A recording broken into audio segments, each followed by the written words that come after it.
Hello friend आप सभी को मेरे चैनल पे बहुत बहुत स्वागत है। और फ्रेंड आज हम लोग बहुत इंटरेस्टिंग टॉपिक के ऊपर बात करेंगे, वो है कोइटस इंटरप्टस। देखिए कोइटस इंटरप्टस क्या होता है। एक्चुअली हमारे पास कई सारे साधन हैं जो कि अनचाहे प्रेगनेंसी यानी कि गर्भधारण को रोकने के लिए, तो उसको हम लोग कॉन्ट्रासेप्शन बोलते हैं। तो इसी में से कोइटस इंटरप्टस एक तरीका होता है जिसके जरिए अनचाहे प्रेगनेंसी को रोका जा सकता है।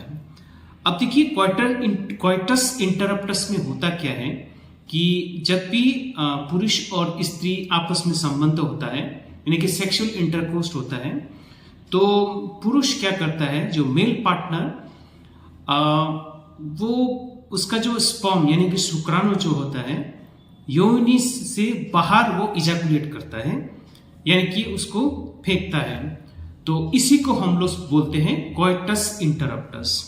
अब देखिए ये जो विधि है, ये जो मेथड है, ये धड़ल्ले से अपनाया जाता है, खासकर कपल्स हो या फिर शादीशुदा जो दंपति हो, ताकि वो लोग ये धारणा होता है कि ऐसा करने से अनचाहे प्रेगनेंसी यानी कि गर्भधारण को रोका जा सकता है। और दरअसल देखा जाए हमारे पास जितने भी साधन मौजूद है, गर्भ निरोधक जो साधन होते हैं, जैसे कॉन्डम्स हो या फिर आई पिल्स हो, ओरल कॉन्ट्रासेप्टिव पिल्स हो, जैसे मालाडी हो, मालाड एंड हो, इनके मुकाबले सबसे ज्यादा प्रेगनेंसी यानी कि अनचाहे गर्भधारण होने का संभावना कोइटस इंटरप्टस विधि में होता है। देखिए कोई भी अगर कॉन्ट्रासेप्टिव यानी कि गर्भ निरोधक जो विधि अपनाते हैं तो वो कितना कारगर है वो फेलियर रेट के ऊपर निर्धारित होता है।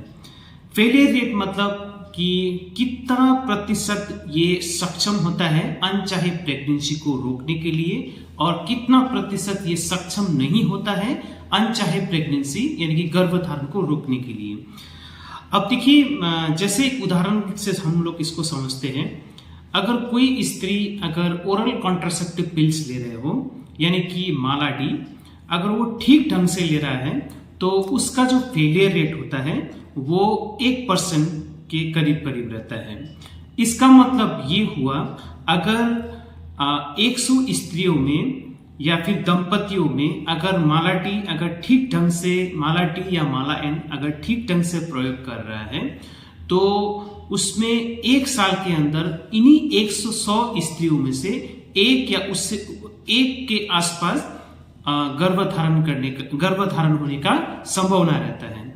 तो जितना उसका फेलियर रेट कम होता है कॉन्ट्रासेप्शन का, उतना ये कारगर होता है।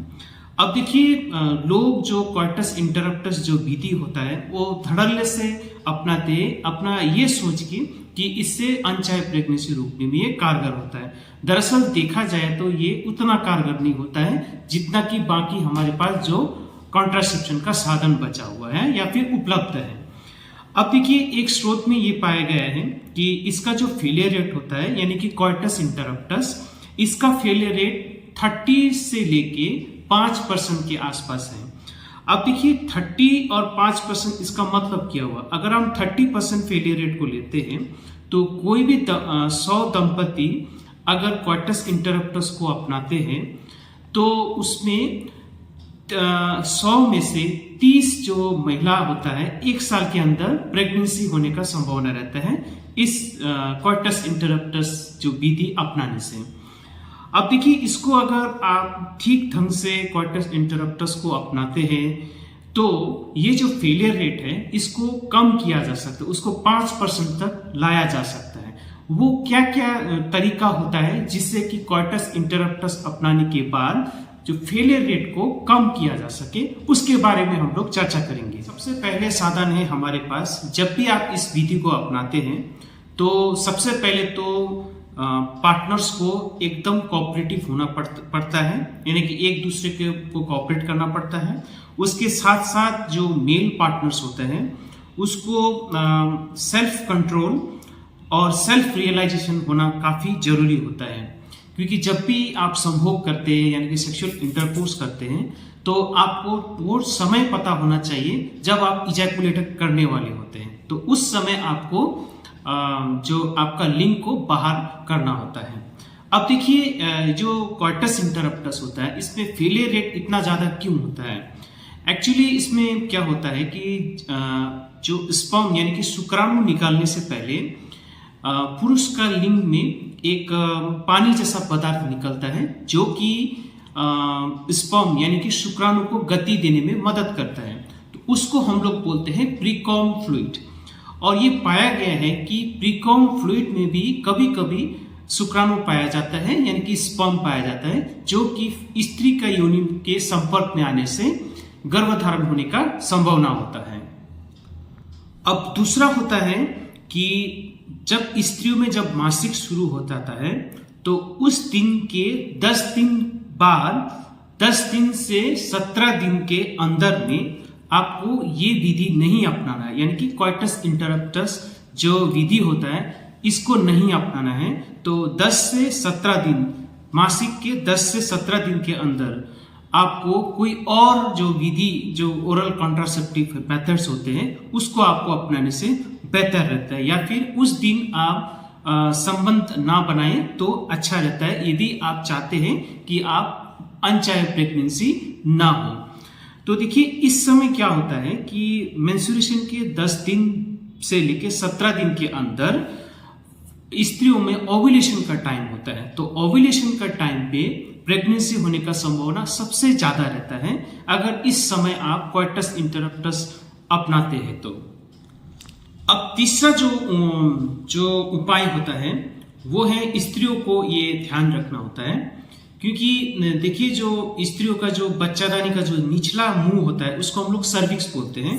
तो सर्विक्स जो होता है वहां से एक तरल पदार्थ निकलता रहता है जिसको हम लोग सर्वाइकल म्यूकोसा फ्लूइड बोलते हैं, तो वो योनि से होते हुए बाहर निकलता है।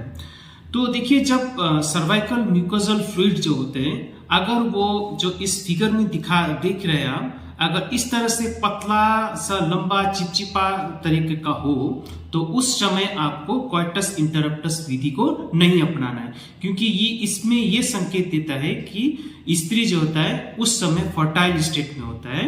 तो अब लास्ट जो उपाय होता है जो कि उतना कारगर नहीं होता है, लेकिन फिर भी आप इसको अपना सकते हैं कि जब भी आप संभोग करने वाले होते हैं तो उससे पहले आप पेशाब करें, यानी कि यूरिनेट करें। तो ये रहा छोटा सा जानकारी कॉइटस इंटरप्टस क्या होता है। ये विधि काफी लोग अपनाते हैं और आपको, लेकिन ये अपनाने से पहले ये मैं बता दूं, इसमें सबसे ज्यादा गर्भधारण होने का संभावना रहता है। लेकिन अगर आपके पास कुछ भी साधन उपलब्ध नहीं होता है तो आप इस विधि को अपना सकते हैं। बाकी जो 4 तरीका बताया उसको अगर आप अमल में ले तो इसका जो फेलियर रेट होता है वो आप कम कर सकते हैं, यानी कि अनचाहे प्रेगनेंसी होने का संभावना 30% से लेकर आप 5% तक ला सकते हैं। तो ऐसे वीडियो लेके हम लोग फिर आएंगे, तब तक के लिए थैंक यू वेरी मच।